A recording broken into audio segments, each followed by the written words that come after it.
So, today I'm just going to talk about the episodes that I would consider a 10 out of 10 for Marvel television.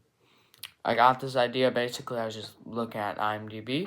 I was like, yeah, there's a lot of 9.9 and stuff like that on IMDb with shows like these. Or not 9.9, it's like in the nines, high nines. So I'm like, why not make a video on it? Although I do have one exception, which is Daredevil Born Again, because I don't know if the first 3 episodes have been 10 out of 10 to anyone. I haven't seen any reviews like that. And I'm only halfway through the actual Daredevil series, so I feel like it'd be weird to watch Daredevil Born Again already, but yeah. Also, I would just say something. I'm not going to include Daredevil, since there's really only one that I consider a 10 out of 10, which would be the season 1 finale. And then I guess so far, I'm like episode 6, I think, in season 2. But yeah, then there's the episode 3, which is the one with him and like Punisher. Then episode 4, where Punisher gets like hunted down and tortured and stuff like that. Anyways, those are really good episodes that you could argue are 10 out of 10. I would probably put them a little less than that, but the point is, I'm not going to include it because, I don't know. I guess I'm just only including, present Marvel Day television and not, a Netflix show stuff. But, yeah, anyways. Honestly, I feel like you could switch up a few of them because I would all give them the same rating, just some are better than the others. Anyways, so at number 7 would be Remember It. This, if you didn't know, it's episode 5 of X-Men 97, and this is the only one from X-Men 97. I'll go into honorable mentions, probably at the third to last, but yeah. This episode was perfect in almost every way, especially the animation. I've been watching some videos on Invincible, and especially I've watched 3 videos on its animation. I'm God, it's not the best. Especially if you look at a show like X-Men 97, or even Creature Commandos, or what was that other one that came out? That one Superman show. Their animation is just so much better. It really, really just looks so much better than Invincible. Invincible's animation is just okay, but yeah, especially this episode and the finale of X-Men 97 just had literal peak animation. I love that animation, but besides the point, it also has great storytelling. I like Rogue and Magneto in this episode. And yeah, I really like the ending, basically last 10 minutes are just pure chaos, and the Sentinel basically blew up Genosha and stuff like that. So yeah, it's really good and intense. I especially love Gambit's sacrifice, and obviously his name, Remember It. The title of the episode, I think it's really cool. I love that moment. So yeah, but I think this episode could be better if the seasonal structure was better. Because this episode's right after Motendo, which in my opinion, that episode absolutely ruins the entire structure. Because, what they do is they do Motendo, then Life Death Part 1. Motendo's just a bad episode. I don't like it, basically at all. They take, in my opinion, the 2 worst characters in the entire show. One, Jubilee's a good character. Then Sunspot, I think he's just a bad character. I don't like him that much in this show. But anyways. And then they just put in one episode when they could have split it up. They could have just got rid of Motendo. And if you really want to make a shorter story and have Life Death Part 1 be at the end of it, you could have done that, just make it better than Motendo. Then, instead of episode 5 being Remember, and make it Life Death Part 2. Why did I need to wait 2 weeks to get from Life Death Part 1 to Life Death Part 2? It doesn't make sense, in my opinion. But, whatever.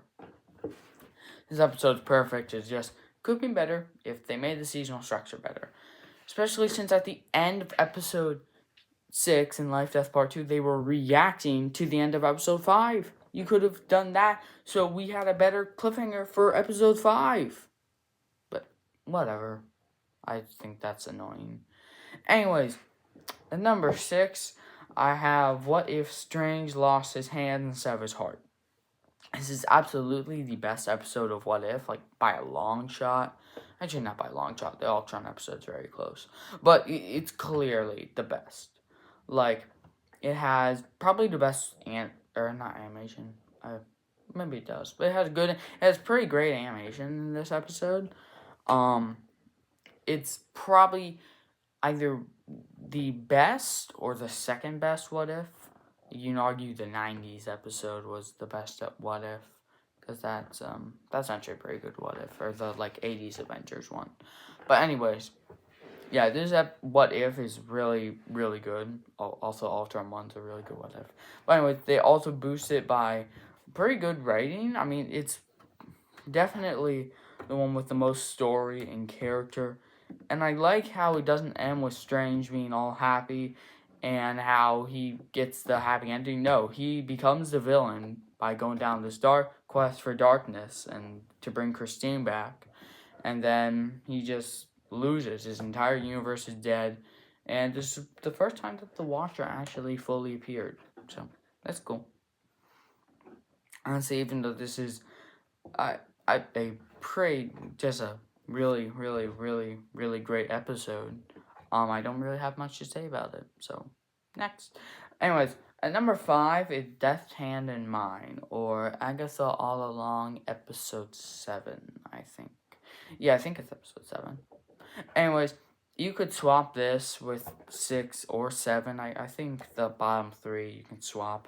But anyways, yeah, I really do like this episode, especially how it's from Lilia's point of view and how it's out of time or out of sync. And, like, how it goes from this one place to the next place to the next, like, you're at the end in the beginning. And I really do love how they did that in Lilia's character. Just in general, but yeah. I think this episode was definitely worse the first time I watched it. Like, when I did watch it, I would say it's the best episode of the series, but I wouldn't say it's a 10 out of 10. Then when I watched it a second time, understanding, like, what's happening, I think it was just way better.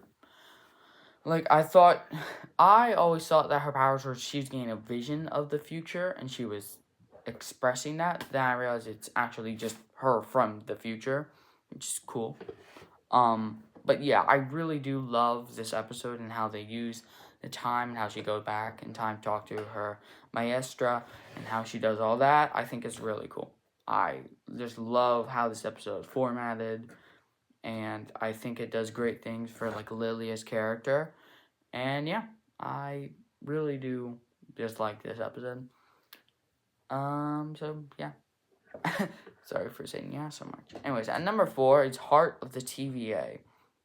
This is season 2 of Loki, episode 4.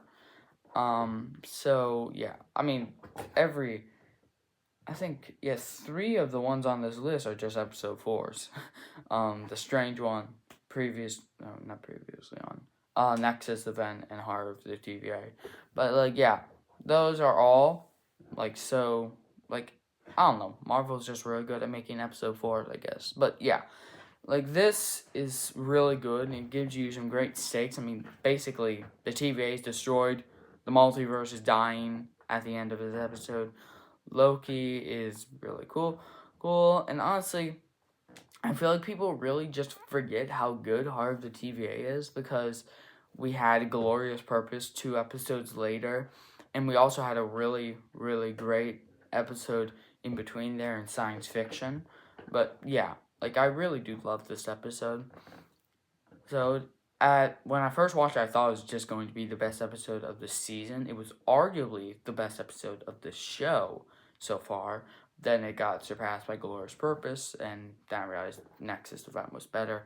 But yeah, I really do just love this episode. So, anyways, yeah. At number 3 is Previously On. This is basically it's the penultimate episode to WandaVision. I know people say it gets bad by here, but I think this is actually where it peaks. I really do love how they go into Wanda's backstory, how, especially, like, the final bit where after Endgame, she goes to get Vision's body to bury him, and then she goes back and creates the town of Westview. She alters the town of Westview into the sitcom world. I really do like it. I like seeing more of her backstory. Like her having, I like how, I do think it needs to be clarified for a while in the MCU about how Wanda's powers didn't come from the Mind Stone. She had them and they're just enhanced by the Mind Stone. And yeah, I also really like the ending where it reveals that she has chaos magic and she's the Scarlet Witch. I think that's cool. And I think Agatha is a pretty good villain in this episode. But I really just think it's Wanda's character and all that elevates this episode to be one of the best. Oh, and her relationship with Vision. But yeah. Anyways, at number 2 is the Nexus event. This is the other episode 4 of Loki, and it's very, very good. I really love how Loki goes in this time loop with Sif, I think her name is. Yeah. And how he has this, like, or how Mobius and Renslayer are having this conversation on, like, where would you go if you can go anywhere? And then he concludes it by saying wherever he was taken from. I really do like Mobius and Loki in this episode. I think Renslayer is good in this episode. I think Sylvie's good in this episode. Bill B-15 is good in this episode. Also, I just love everyone in this episode. I think there's a lot of great character moments, especially, like, Mobius getting pruned was so sad the first time I watched it. Then Loki getting pruned and sent to the void was crazy. And the timekeepers being fake. Like, there's so many, like, awesome moments in this episode. I don't understand how you could not like it. But I think everyone likes it, hopefully. Anyways, at number 1 is very obvious. It's Glorious Purpose. It's probably the best episode of Marvel television. Maybe not Daredevil stuff I hear. Like the season 3 finale is the best. But, hey, whatever. This episode is just absolutely perfect, in my opinion. It's one of the best finales to a show I've ever seen. Just, like, in general. Although, I haven't seen that many. Point is, yeah, I love this episode. And I really like how they use his time flipping. Kang, or He Who Remains, is good in this episode. I thought they'd bring him back, but I really do love how they brought him back in this way. I love how he talks to, like, go back to the first episode, talk to Mobius, how he talks to Sylvie. I just think he has some great character moments, and honestly, this probably cemented Loki as being one of, if not my favorite, like, characters post Endgame, because he's just good. He's even better than he was before, and I still loved him before. So yeah, that's my opinion. Oh, I was going to mention honorable mentions. You're right.